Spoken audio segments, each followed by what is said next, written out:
minix se nieqaf u ngħid dan huwa tort ta' Gvern Laburista, dak kulħadd jafu. Dan huwa mument li fih irridu naraw min u kif il-koll flimkien nistgħu tassew nimxu il-qudiem. Kien dan il-messaġġ tal-kap tal-Partit Nazzjonalista Bernard Grech f'konferenza tal-aħbarijiet wara id-deċiżjoni tal-FATF li tpoġġi lil pajjiżna fil-Grey List. Bernard Grech saħaq li sakemm Malta tibqa' fuq din il-lista mhux se jbagħti il-Prim Ministru imma se jbagħtu l-Maltin u l-Awċin kollha.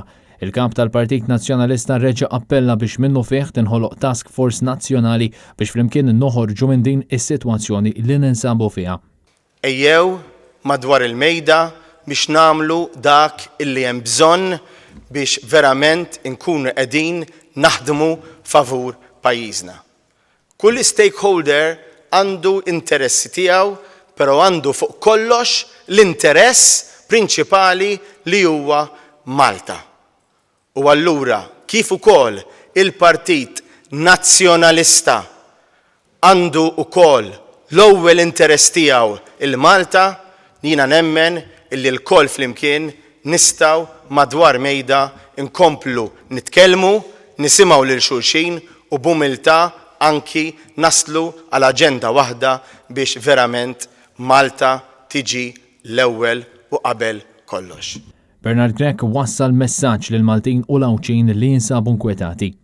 Għamlu kuraġġ għaliex hawnhekk qudiemkom f'dan il-pajjiż hawn Partit Nazzjonalista, hawn kap tal-Oppożizzjoni illi mhux biss irid jisma' u jkompli jisma' imma jrid jindirizza l-isfidi bis-serjetà.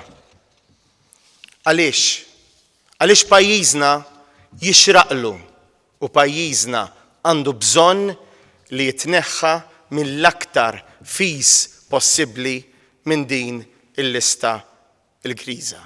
Bernard Grech spjega li l-Partit Nazzjonalista se jkompli kif għamel dejjem jaħdem biex isem pajjiżna jitnaddaf ħidma għal ġid tal-pajjiż.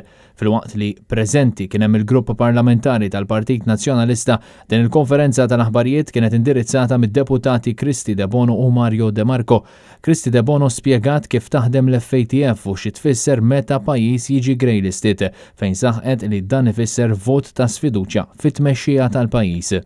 Permezz ta' ħidma konġunta fin-National Task Force irridu nerġgħu nirrestawraw ir-reputazzjoni ta' pajjiżna, nerbħu lura l-fiduċja tal-FATF u nerġgħu nsibu ruħna fil-lista l-bajda. Mario De Marco min-naħa tiegħu spjega kif Robert Abela falla l-ewwel test veru tiegħu, dak li jikkonvinċi lil pajjiżi tal-FATF.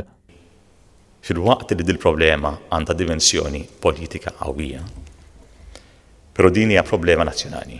Għax fl-aħħar mill-aħħar ħajħallsu il-prezz tal-deċiżjoni tal-bielaħ il-poplu Malti u Awċi kollu, il-ħaddiem Malti u Awċi kollu. U jekk hemm allura problema nazzjonali li teħtieġ u tirrikjedi soluzzjoni nazzjonali. U spjega kif il-vuċi ta' Malta se tkun iddajfet fuq livell Ewropew għaliex il-vuċi ta' pajjiżna ħadet daqqa serja. Tkellem ukoll dwar l-impatt ekonomiku fejn saħaq li se jkun hemm riperkussjonijiet bankarji li jaffettwaw ukoll il-fiduċja tal-investituri f'pajjiżna.